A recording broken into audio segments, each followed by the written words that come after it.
اسلامی روایات کے مطابق دجال ایک غیر معمولی شخص ہوگا جس میں فریب دینے کی بے پناہ صلاحیتیں ہوں گی۔ اس کے جھوٹے معجزات اور شعبدے لوگوں کو دھوکہ دے کر اپنے پیچھے لگانے میں مددگار ہوں گے۔ دجال کی جسمانی علامات میں ایک خاص بات اس کی ایک آنکھ سے کانون ہے۔ اس کی پیشانی پر کفر لکھا ہوگا جسے ہر مومن پڑھ سکے گا اور اس کی حقیقت کو سمجھ لے گا۔ دجال کے پاس بظاہر بڑی طاقتیں ہوں گی۔ وہ اپنے دھوکے بازی سے لوگوں کو یہ یقین دلائے گا کہ وہ بارش برسا سکتے ہیں، زمین سے فصلیں اگا سکتے ہیں اور دیگر ایسے کام کر سکتے ہیں جو معجزے جیسے نظر آئیں۔ دجال کا تذکرہ قرآن و سنت میں مختلف مقامات پر آیا ہے۔ دجال کا ظہور اسلامی تعلیمات میں ایک نہایت اہم موضوع ہے اور اسے قیامت کی بڑی نشانیوں میں شمار کیا گیا ہے، اور اس کی شخصیت، علامات اور فتنہ سے بچاؤ کے بارے میں کافی تفصیل موجود ہے۔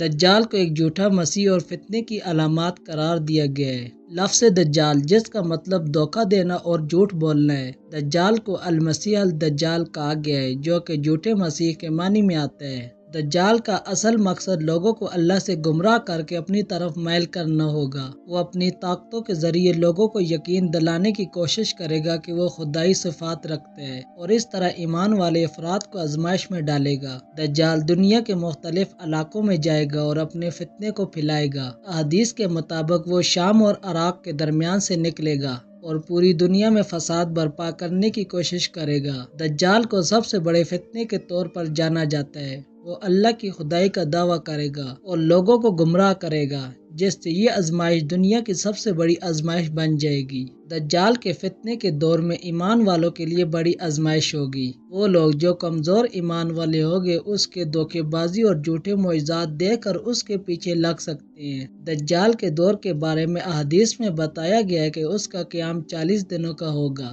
پہلا دن 1 سال کے برابر، دوسرا دن 1 ماہ کے برابر، تیسرا دن 1 ہفتے کے برابر اور باقی دن عام دنوں کے برابر ہوں گے۔ دجال کے فتنے کے خاتمے کے لیے اللہ تعالیٰ حضرت عیسیٰ علیہ السلام کو دوبارہ دنیا میں بھیجیں گے۔ حضرت عیسیٰ علیہ السلام دجال کو شکست دیں گے اور اس کا فتنہ ختم کریں گے۔ حضرت عیسیٰ علیہ السلام دجال کو ایک مخصوص مقام پر قتل کریں گے، جس کے بعد دجال کا فتنہ ختم ہو جائے گا اور امن و سکون کا دور شروع ہوگا۔ دجال کے فتنے سے بچنے کے لیے سورۃ الکہف کی ابتدائی یا آخری آیات پڑھنے کی تاکید کی گئی ہے۔ یہ سورت مسلمانوں کو دجال کے فتنے سے محفوظ رکھنے میں مدد دیتی ہے۔ اسلامی تعلیمات کے مطابق نماز میں دجال سے پناہ مانگنی چاہیے تاکہ اللہ تعالیٰ ہمیں اس آزمائش سے محفوظ رکھے۔ بعض روایات کے مطابق دجال کے ساتھ زیادہ تر ایسے لوگ ہوں گے جو دنیاوی لذتوں اور مادیت میں مگن ہوں گے اور دین سے دور ہوں گے۔ دجال کا ظہور مسلمانوں کے لیے ایمان کی آزمائش ہوگی اور ان کو یہ یاد دلائے گا کہ اللہ کی پناہ ہی اصل پناہ ہے۔ دجال کا فتنہ آخری دور میں ہوگا اور اس کے بعد قیامت کی نشانیاں تیزی سے ظاہر ہونا شروع ہو جائیں گی۔